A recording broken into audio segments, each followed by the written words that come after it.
Vous commencez à me connaître et vous savez que je suis friand de faits divers. Et je suis tombé sur une pépite. Une fois de plus, elle nous montre que le vivre ensemble repose sur le respect mutuel, qu'il est important pour nous d'accepter la pluralité des opinions. Les interactions sont un moyen de s'ouvrir et de coopérer avec les autres. Il faut avoir à chaque fois des relations bienveillantes.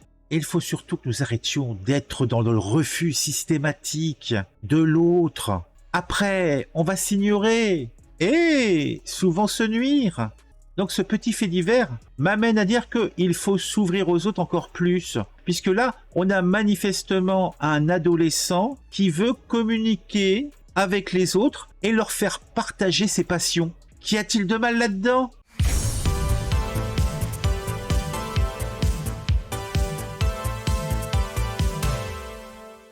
Un collégien syrien se trouve poursuivi, le pauvre bambin, pour avoir montré des vidéos de décapitation à des camarades. L'adolescent a 14 ans et il est né en 2009 en Syrie. Il consulte les réseaux sociaux et sur Instagram, il a eu le plaisir et l'avantage de pouvoir récupérer un film où l'on montre de façon descriptive et très sanglante une décapitation faite au couteau. Somme toute, quelque chose que chaque individu devrait avoir sur son téléphone pour le moins. Et comme il est prosélyte et qu'il aime montrer la capacité de ses corégionnaires avec un couteau, il l'a montré très largement à ses camarades de classe. Mais il semblerait que certains n'aient point apprécié cet ajout à leur culture générale, alors que franchement, on se demande pourquoi. Le pauvre bambin se retrouve déféré au parquet.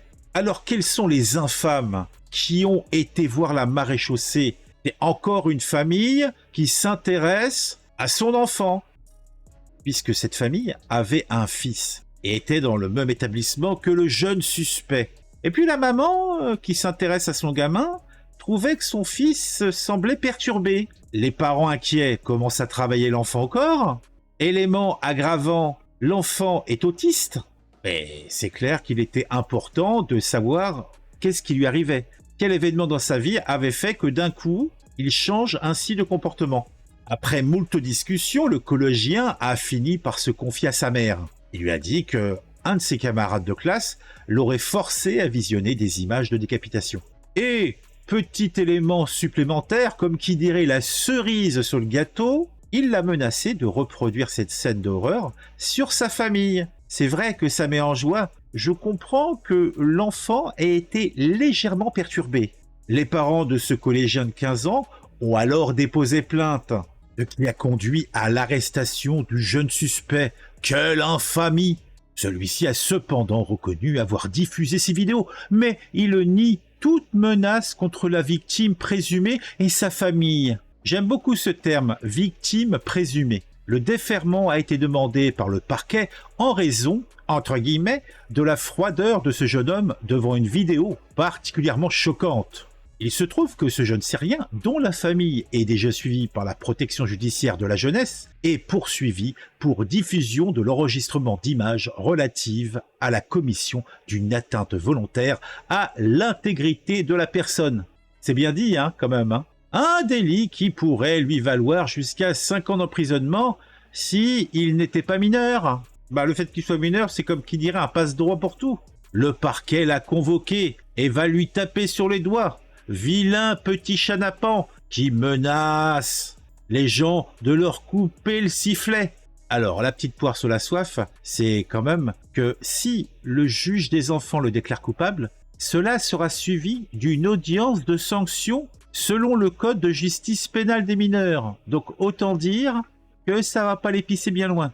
Et comme nous sommes dans le pays des libertés, le suspect a bien sûr été remis à sa famille. Il est dorénavant en liberté, mais pour qu'il n'exécute pas ses menaces, le juge des enfants a toutefois pris une mesure éducative judiciaire provisoire. Là encore, je sais pas ce que ça veut dire, mais ça fait sérieux. En tout cas, celui-ci inclut un module d'insertion. S'il est à l'école, il me semble déjà bien inséré, et des soins psychologiques. Et pour les victimes, il n'y a pas de soins psychologiques? Oui, c'est pas au programme. Faut-il donc croire que dans ce pays, Il vaut mieux être le bourreau que la victime pour être considéré correctement? Il semblerait. N'hésitez pas à commenter, à mettre un j'aime. N'hésitez pas à diffuser autour de vous cette vidéo. Soyez comme ce jeune homme, soyez prosélyte. Abonnez-vous à la chaîne sans attendre. N'oubliez pas la petite cloche. Et on se retrouve très vite pour une nouvelle vidéo sur un sujet qui m'aura intéressé et qui, je l'espère, vous intéressera aussi.